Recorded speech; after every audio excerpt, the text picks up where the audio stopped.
If your lakefront property is in a flood zone, the question is not just what kind of dock looks best. The real question is what kind of dock survives rising water, debris impact, current forces, and extreme lake level changes. Because in flood-prone areas, the wrong dock can become more than damaged property. It can become floating debris. Today we're looking at the best dock type for flood zones: fixed docks, floating docks, recessed docks, and breakaway-style systems. And here's the important truth.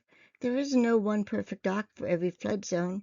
The best dock depends on your water level range, current speed, debris exposure, shoreline slope, anchoring system, and local floodplain rules. So what makes flood zones hard on docks?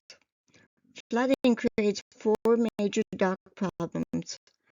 First, the water level rises. Flood water moves.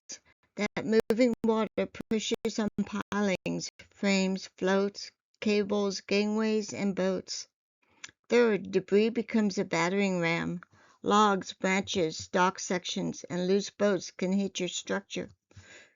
Fourth, floating docks can break loose if they're not properly restrained. LCRA specifically warns that floating docks are at higher risk than fixed and recessed docks during floods, and dock owners may be responsible if a loose dock causes damage or creates a navigation hazard. A fixed dock is attached to pilings or posts. It does not rise with the water. That can be good if the dock is elevated above ordinary flood levels and built with strong foundations. But if the flood rises above the deck, the dock can become submerged, damaged by uplift, or hit by floating debris. Fixed docks usually perform better when the flood depth is limited, the shoreline is protected, debris exposure is low, and the pilings are engineered for lateral loads. But fixed docks perform poorly when water levels fluctuate dramatically. Floating docks in flood zones. Floating docks rise and fall with the water. That sounds perfect for flood zones, and in some cases it is.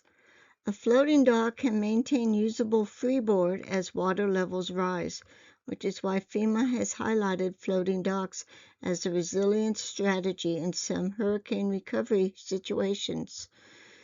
If you remember what freeboard is the distance from the top of the float to the water surface. But here's the warning. In fast-moving floodwater, a floating dock becomes a moving object unless it is controlled. That means the guide piles, cables, hinges, gangway, and anchoring system become critical.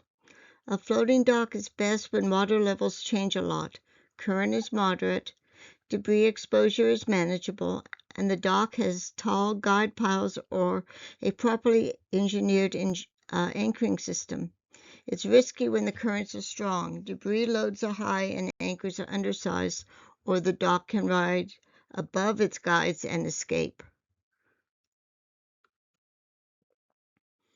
A recessed dock or a dock placed inside a protective cove may survive better because it's shielded from the main flow path.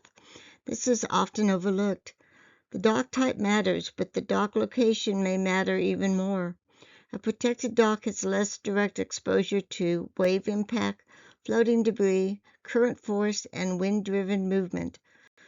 For flood zones, a protected location can sometimes outperform a more expensive dock placed in the wrong exposure place.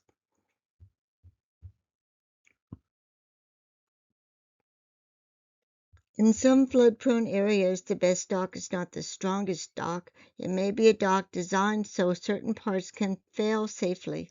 That means the dock may have removable decking, hinge gangways, breakaway connections, or sacrificial components that reduce damage to the main structure. The idea is simple. During an extreme flood, you do not want the entire dock acting like a wall against moving water. So what is the best dock for flood zones? Here are four options.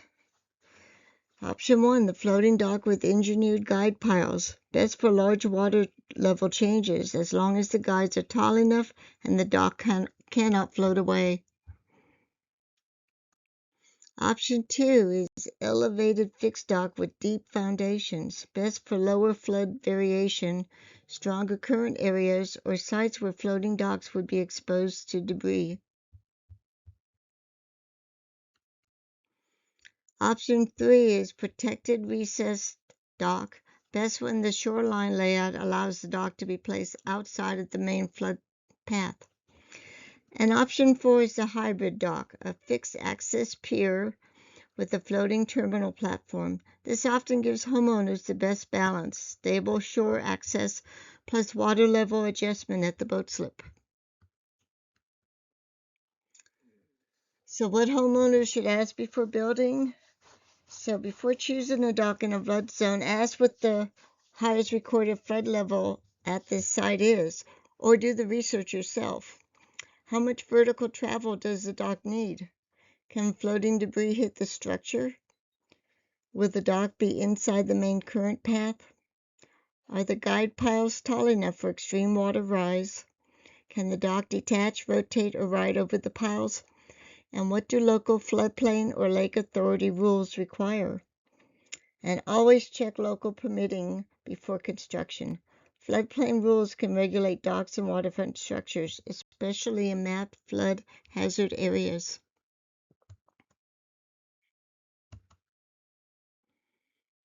So if you learn anything from this video, please like, subscribe, and comment. We have free downloads on the website, a dock inspection checklist, and there's a blog based on each video that you could download for free.